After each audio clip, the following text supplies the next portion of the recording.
So in a lot of these mobile games, you basically build up and then you have an event every couple weeks, and you fight against other kingdoms or realms, and then the rest of the time you're mostly just at peace and you're just trying to grow and you chat with people.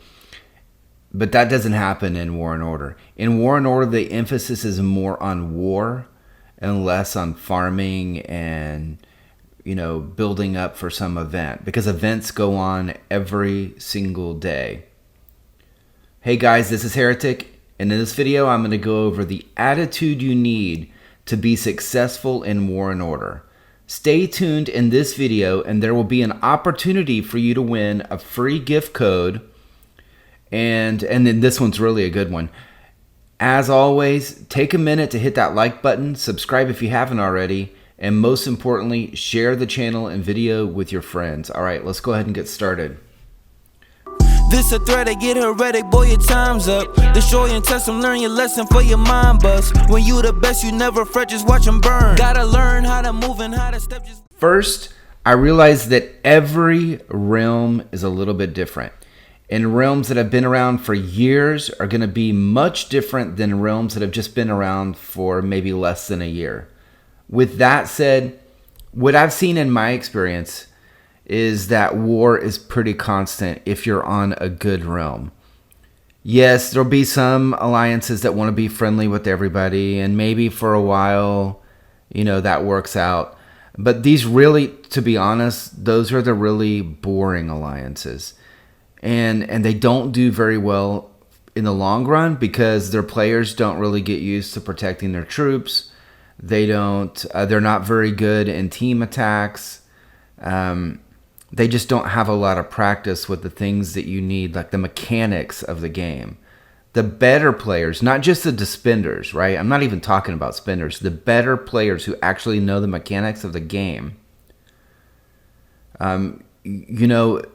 they'll end up leaving those farming alliances because those alliances will just really become farmers in the end.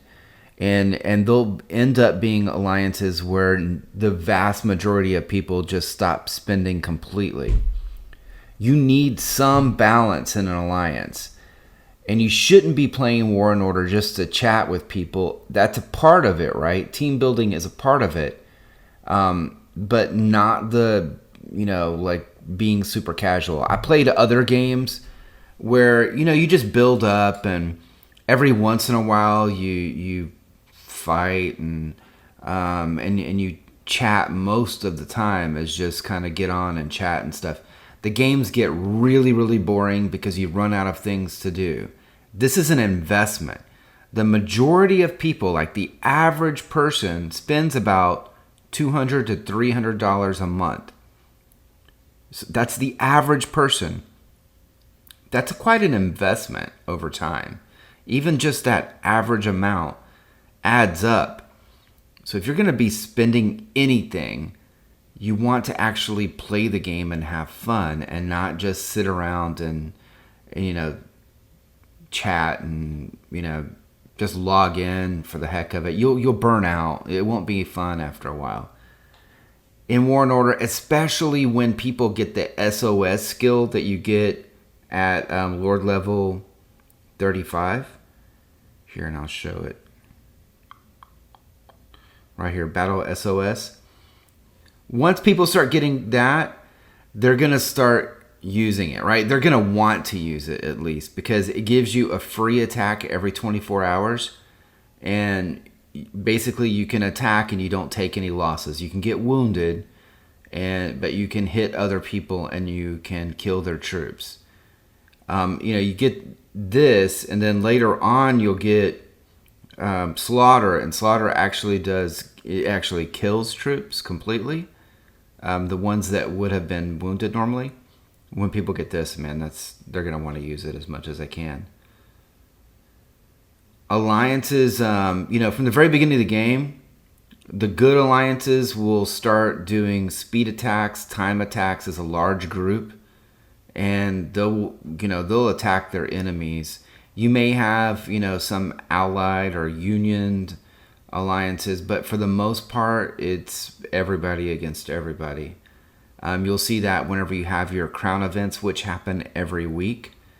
It's pretty much everybody against everybody. If you get into something where people start doing rotations, especially towards the beginning of the game, you shouldn't spend any more in that realm. You should look for another realm.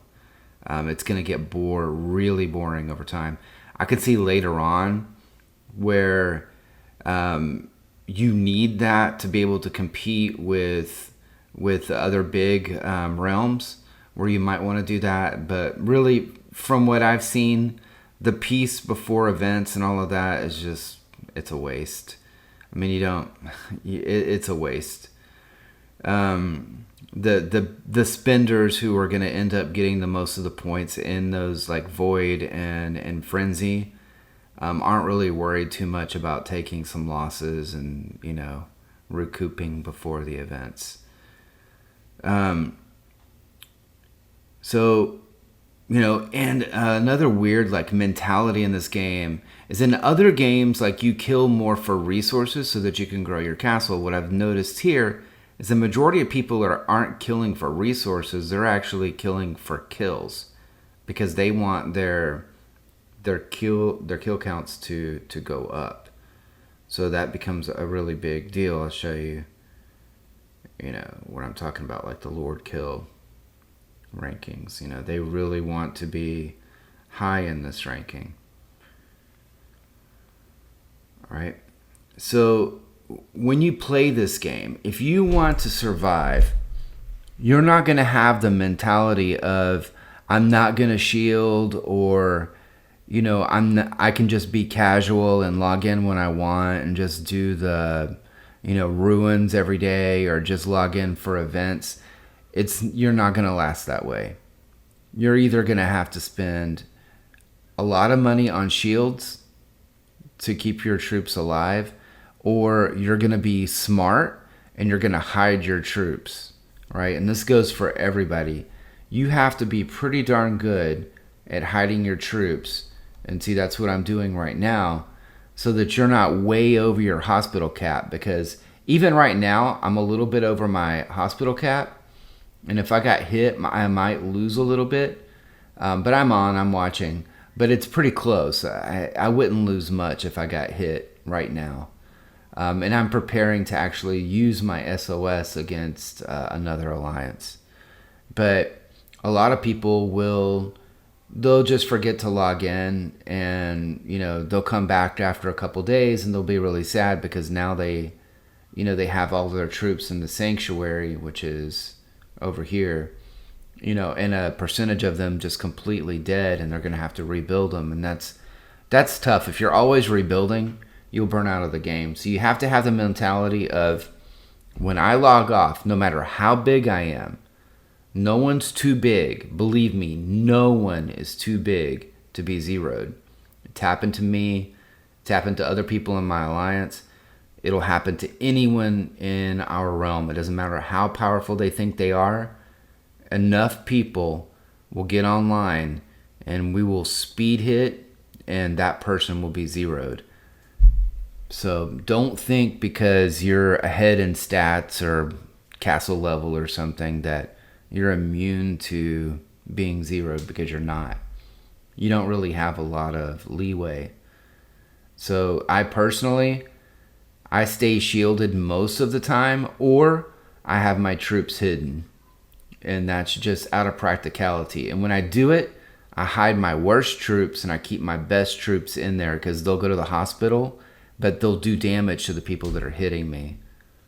So hopefully, that's the best thing that can possibly happen, is if someone hits me and they actually lose troops.